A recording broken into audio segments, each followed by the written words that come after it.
नमस्कार, मैं कशिश और स्वागत है आपका DS4 न्यूज। भाजपा के नेता लगातार एक के बाद एक विवादित बयान दे रहे हैं राहुल गांधी के खिलाफ। यहाँ पर पहले भी एक नेता ने आतंकवादी उन्हें कहा था और अब यूपी के मंत्री उन्हें कहते हैं कि नंबर 1 आतंकवादी है। और जो हाल यहाँ पर इंदिरा गांधी का हुआ था वही हाल यहाँ पर राहुल गांधी का होगा। इस तरीके के तमाम बयान दे रहे, तो बीजेपी के नेता बयान दे रहे, तो बीजेपी पार्टी यहाँ पर क्यों एक्शन नहीं ले रही, क्या वजह लग रही है? देखिए जी, बौखलाहट में है बहुत बुरी तरह बीजेपी पार्टी, हर जगह बैकफुट पे आई हुई है बीजेपी। तो इस वजह से अब लास्ट एंड फाइनल को राजनीतिक रूप से इनको नहीं हरा पा रहे, तो अब इसे रणनीतिक रूप से हराने की कोशिश जारी हो गई है लगातार उनके ऊपर। पहले तो मौखिक हमले होते थे, लेकिन अब इस तरह से तो मैं 11 लाख रुपए इनाम दूंगा और वो आतंकवादी हैं, वो सबसे बड़े ये हैं।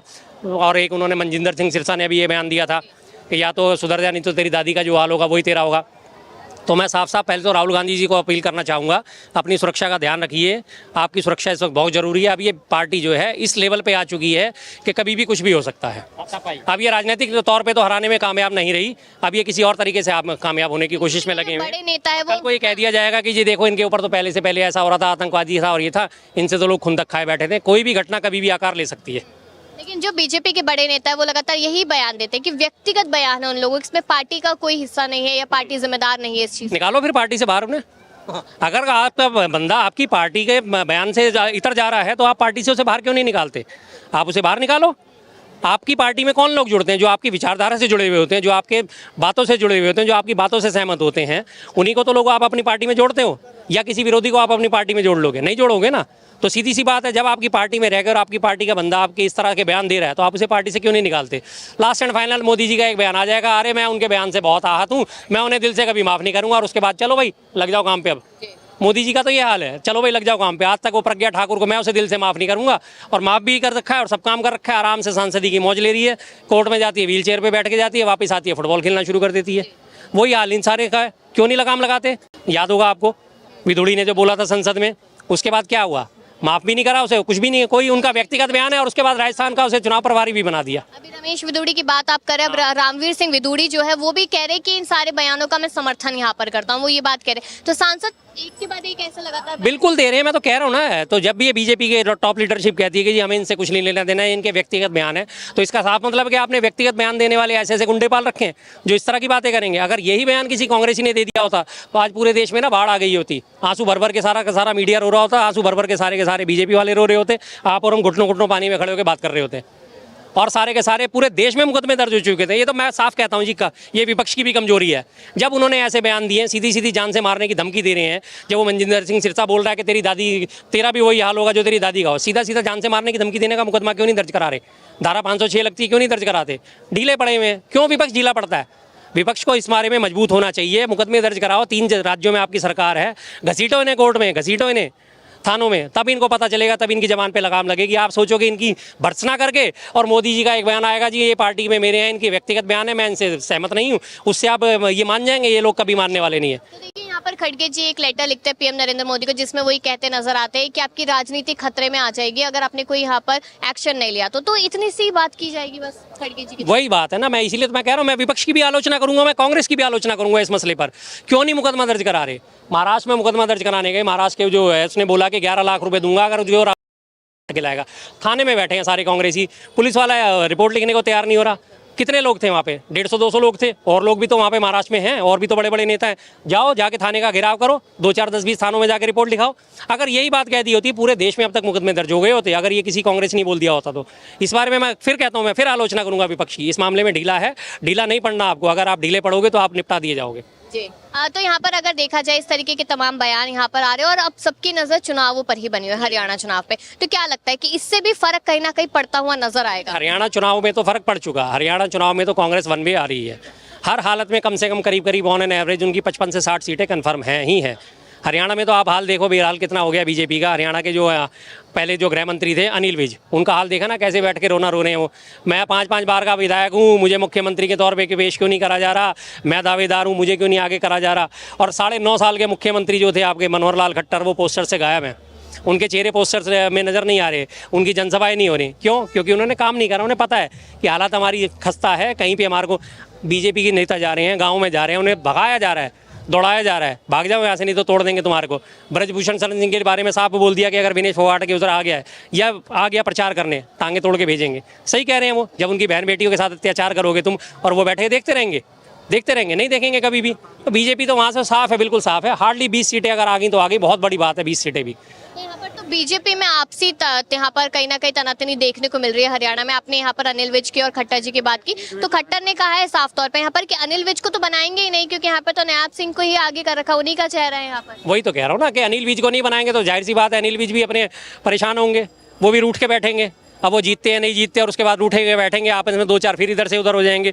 और रही बात नायब सिंह से, नहीं उन्होंने अपने 4-5 महीने के कार्यकाल में कोई ऐसा काम नहीं करा कि जिसके लिए उन्हें मुख्यमंत्री तौर पे नवाजा जाए दोबारा। तो तारीफ कर रहे हैं कुरुक्षेत्र में। मोदी जी ने किसकी तारीफ नहीं करी ये बता दीजिए आप। मोदी जी तो रमेश बिदोड़ी की भी तारीफ करते थे, जो तो कंगना रनावत की भी तारीफ करते हैं, जिसे बोलने की तमीज नहीं है, जिसे तो ये नहीं पता कि 2014 में आज़ादी मिली है, 47 में आज़ादी मिली।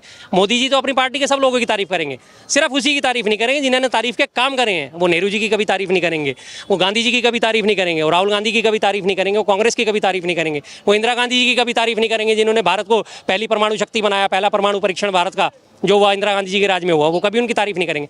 वो अपने ऐसी टटपूंजियों की, 2-2 कौड़ी के छुटभैये नेताओं की तारीफ करेंगे। जो राहुल गांधी को ढंग से बोल सके, जो ज़्यादा से ज़्यादा बोल सके, उनकी तारीफ तो सर्वोपरि है, बाकी किसी की नहीं है। वो नहीं करेंगे किसी की भी तारीफ। मोदी जी की क्या बात करी जाए। मोदी जी को तो वो लोग चाहिए जो उनके इशारे पर हुश हुश करो और शुरू हो जाएं, भों भों भों भों, कांग्रेस ऐसी कांग्रेस वैसी, कांग्रेस ऐसी कांग्रेस वैसी, राहुल गांधी ऐसे राहुल गांधी वैसे, इंदिरा गांधी ऐसी इंदिरा गांधी वैसी, नेहरू ने ये करा नेहरू ने वो करा। उनको वो लोग चाहिए, उनके अलावा उन्हें और कोई लोग नहीं चाहिए। आत्म प्रशंसा वाले लोग चाहिए उन्हें। लेकिन यहाँ पर जिससे पहले भी बातचीत हुई है, लेकिन अगर देखा जाए कि यहाँ पर किसान और पहलवान बहुत ज्यादा बड़े मुद्दे हैं हरियाणा चुनाव में, तो क्या लगता है कि इस बार ये नाराजगी किस तरीके से दिखाएंगे? क्योंकि यहाँ पर पहलवानों को लेकर कह रहे हैं कि पहलवान हमारे देश का नाम रोशन करते हैं, और यहाँ पर किसानों को लेकर कह रहे हैं कि उनकी आय 72 घंटे में यहाँ पर पहुंच जाती है, जो पहले नहीं पहुंचा करती थी। झूठ बोलने में, वास्तव में ओलंपिक में मेडल होते ना तो हमारे मोदी जी सारे मेडल झटक लाते, सारे। ओलंपिक में एक भी मेडल किसी दूसरे देश को नहीं जा सकता अगर झूठ बोलने की प्रतियोगिता होती तो। 72 घंटे का वो बार बार नाम ले रहे हैं, एक भी लाभार्थी सामने आके खड़ा होकर कह दे कि जी मेरी फसल का दाम मुझे 72 घंटे में आके मिल गया। 72 घंटे तो छोड़ो, 72 दिन में नहीं मिलता। कहने में क्या जा रहा है? अभी कल परसों इन्होंने ना झारखंड का, आपने देखा होगा हिंदुस्तान के अखबार में बहुत बड़े फुल पेज का ऐड आया कि झारखंड में हम जो है करीब 2 करोड़ शौचालय बनाएंगे। अरे झारखंड की आबादी 4.5 करोड़ की, उसमें सारे लोगों के पास शौचालय ही नहीं है क्या? कह दिया उन्होंने, कहने में कुछ नहीं जा रहा, क्या फर्क पड़ रहा है? कोई दिक्कत नहीं है, जितना मर्जी उनके मुंह से झूठ बुलवा लो। बीजेपी नेता का एक और बयान सामने है कि पाकिस्तानी मानसिकता है यहाँ पर राहुल गांधी की, और कहीं ना कहीं जिन्ना से मिलती जुलती मानसिकता है। अच्छा, जिन्ना से मिलती, जिन्ना के फेवर किसने करी थी? जिन्ना ने मुस्लिम लीग बनाई थी, और मुस्लिम लीग के साथ मिलकर 1942 में श्यामा प्रसाद मुखर्जी ने सरकार बनाई थी पश्चिम बंगाल में, या नहीं बनाई थी? बीजेपी वाले बोलते कि नहीं बनाई थी, आके हाँ मना कर दे। आज वो सबको यही ठहराने में लगे हैं, तू देशद्रोही तू देशद्रोही। जम्मू कश्मीर में महबूबा मुफ्ती की जो पार्टी है वो अलग चुनाव लड़ रही है, आज वो महबूबा नहीं है, आज वो महबूबा। इसी महबूबा के साथ उन्होंने मिलकर सरकार बनाई थी जम्मू कश्मीर में, तब आराम से मलाई खा रहे थे। आज वो पाकिस्तान परस्त हो गए, जिन्ना परस्त हो गए। और जिन्ना परस्त की सबसे बड़ी बात ये खुद ही भूल जाते हैं, ये अच्छी बात है, हमें याद दिला देते हैं। जिन्ना की कब्र में माथा टेकने कौन गया था? इनके श्रद्धेय आडवाणी जी। जब पाकिस्तान गए थे, आपको याद होगा, अटल बिहारी वाजपेयी जी प्रधानमंत्री वाले बनने वाले थे 98 में, उससे पहले इन्होंने पाकिस्तान का रुख करा था हमारे आडवाणी जी ने, और जिन्ना की मजार पे कब्र पे माथा टेक के आए थे। तो जिन्ना परस्त ये लोग हैं कि हम लोग हैं? हमें बता दीजिए, अगर हमने कभी, हमारा कोई कांग्रेसी जिन्ना की कब्र पे माथा टेकने गया हो तो गया कभी? आज तक कोई नहीं गया, लेकिन ये लोग जाते हैं। और उसी वजह से ये हुआ था कि अटल बिहारी वाजपेयी जी को प्रधानमंत्री बनाया गया था और आडवाणी जी दौड़ में पिछड़ गए थे, क्योंकि उन्होंने जाके जिन्ना की बाजार में माथा टेक दिया था। नवाब शरीफ कहते हैं यहाँ पर एक और बयान आता है, कहते हैं कि सोच ऐसी है, मतलब लोगों को कहीं ना कहीं भड़काने का काम किया जाता है, या जिस तरीके से अमेरिका में उन्होंने बयानबाजी की उसको लेकर भी कहा कि देश में कहीं ना कहीं चाहते हैं कि लोग आपस में मार कटाई कर दें यहाँ पर, या फिर खून से लथपथ हो जाए लोग, ऐसा बीजेपी के नेता कह रहे हैं राहुल गांधी के बयान। बिल्कुल, राहुल गांधी जी ने बयान दिया, उन्होंने एक भी बयान उनका पूरा नहीं सुना, और जो पूरा नहीं सुना पूरा सुना, लेकिन आपने मतलब की आधी अधूरी चीजें काट के 11 सेकंड की क्लिप, 32 सेकंड की क्लिप, 1 मिनट की क्लिप निकाल के चला दी कि इन्होंने इस तरह के बयान दिए, उस तरह के बयान दिए। आप काटने की बात करते हो, वहाँ पे अभी आपने देखा होगा पिछले लोकसभा चुनावों में इनकी एक उम्मीदवार थी माधवी लता, हैदराबाद से, तेलंगाना से उम्मीदवार थी ना, वो क्या कर रही थी? जब उसका जुलूस निकल रहा था, उसने मस्जिद की तरफ इशारा करके तीर कमान चलाया था। ये काटने की बांटने की राजनीति उन्होंने करी, हमने करी।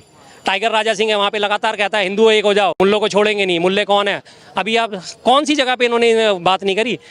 यूपी में आप लगातार 80-20 का चुनाव है, तुम्हारे लिए जो राशन आता है वो तहमत वाले खा जाते हैं, जालीदोर टोपी वाले खा जाते हैं। और अभी वो कटो हिंदुओं एक हो जाओ, कटो बटोगे तो कटोगे। भाई हिंदुओं को ही क्यों एक कर रहे हो? ये क्यों नहीं कह रहे कि सारे देशवासी एक हो जाओ? अगर एक मिलके नहीं रहोगे तो चाइना हमारे को हड़प लेगा, या पाकिस्तान हमारे नुकसान कर देगा, या अमेरिका में नुकसान पहुंचा सकता है। नहीं बोलेंगे। काटने बांटने की राजनीति तो यही करते हैं। हिंदू एक हो जाओ। अरे हिंदू तो पहले भी एक थे, तो मुसलमान भी तो एक हैं।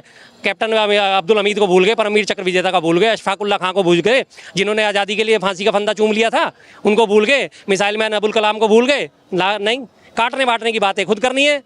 ठीक रहा, कांग्रेस पे फोड़ना है। लेकिन 140 करोड़ जनसंख्या जो है वो मोदी जी का पूरा परिवार है, ऐसा बयान भी आता है। उस 140 करोड़ परिवार में मणिपुर शायद मुझे लग रहा है मंगल ग्रह पे बसता है। मणिपुर की बहन बेटियां जिनके साथ बदतमीजियां हुई थी, वो उनके परिवार का शायद हिस्सा नहीं है, उन्हें वो त्याग चुके हैं। और उसके बाद हमारी जो पहलवान बहन बेटियां थी, शायद उन्हें भी वो त्याग चुके हैं।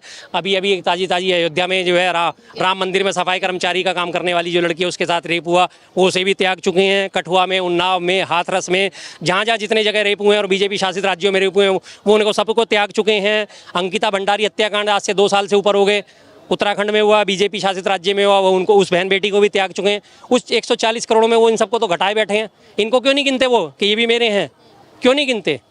क्यों नहीं गिनेंगे? क्योंकि उनके सारे के सारे बीजेपी के लोग इन्वॉल्व हैं, इसलिए वो उनको नहीं गिनेंगे। उनको सिर्फ वही दिखता है कि जो उनकी वाह वाह वाह वाह करते रहे, मोदी जी वाह, मोदी जी वाह, मोदी जी वाह, मोदी जी वाह, बस। तो उनके वो देशवासी सारे के सारे उनके साथ के लोग हैं। अदरवाइज जिसने उनकी तारीफ नहीं करी, जिसने उनको आईना दिखा दिया, वो देशद्रोही है, वो आतंकवादी है, वो खालिस्तानी है। किसान अपने मांगों के लिए बैठे तो वो सारे खालिस्तानी हो गए। छात्र अपनी मांगों के लिए उठाए, उन्होंने अपनी आवाज़ें उठाई तो सारे छात्र देशद्रोही हो गए। आपको याद है आदित्यनाथ ने क्या बयान दिया था जब छात्र अपने 69,000 छात्र अपनी प्रदर्शन कर रहे थे अपनी, और कांस्टेबल की जब वो निकली थी भर्ती, उसके लिए सारे प्रदर्शन कर रहे थे। बैठ जाओ, अगर मुकदमे दर्ज हो गए तो ज़िंदगी खराब हो जाएगी। भाई वो अपने बात ही तो उठा रहे हैं। 69,000 शिक्षकों का मामला जो है पिछले 2.5 साल से वहाँ पे लंबित है। जब कोर्ट ने भी बोल दिया कि हाँ जी इस मामले को क्लियर करो, वो भी मामले को ठप करे बैठे हैं, जिसमें SC ST OBC रिजर्वेशन जो है खत्म करा गया था।